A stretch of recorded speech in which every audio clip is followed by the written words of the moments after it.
Cette vidéo va vous montrer comment dresser le tableau de variation d'une fonction polynôme du second degré. Répondre à cette question sera relativement facile à condition de connaître la forme canonique de f de x, c'est-à-dire l'écriture de f de x sous la forme a facteur de x moins alpha au carré plus bêta. En effet, quand le nombre a est positif, la fonction est d'abord décroissante sur l'intervalle moins l'infini alpha, puis croissante sur l'intervalle alpha plus l'infini. Tandis que quand le nombre a est négatif, la fonction est d'abord croissante sur moins l'infini alpha, puis décroissante sur alpha plus l'infini. Dans les deux cas, la valeur de l'extrémum est le nombre bêta. Il va donc être très utile de repérer les trois valeurs des nombres a, alpha et bêta. Voyons un premier exemple. On considère la fonction définie par f de x égale x moins 5 au carré moins 36. C'est bien la forme canonique de f de x. A est le coefficient en facteur devant le carré, donc ici, a est égal à 1. Dans la formule, nous avons ensuite x moins alpha au carré. On voit alors que alpha est égal à 5. Bêta est le nombre ajouté à l'expression comportant le carré, donc ici, bêta est égal à moins 36. Il reste maintenant à dresser le tableau de variation.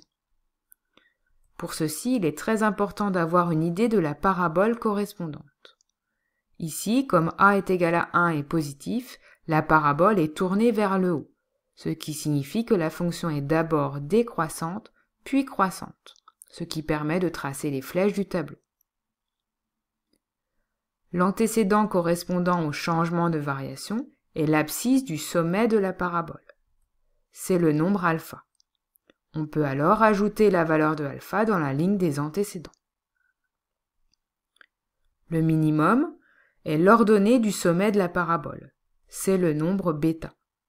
On ajoute donc bêta dans le tableau, qui est l'image de alpha. Voyons maintenant un deuxième exemple.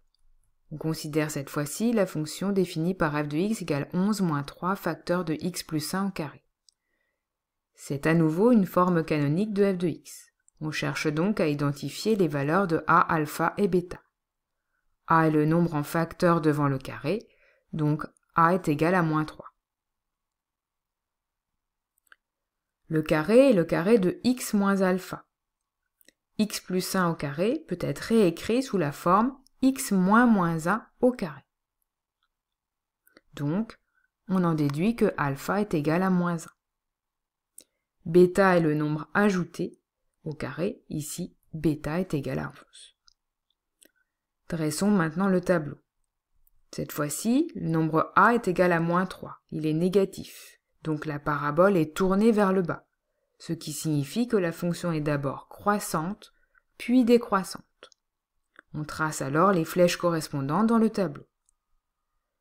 Le changement de variation se fait en x égale alpha, ici en moins 1. Le maximum est la valeur de bêta, ici bêta est égal à 11.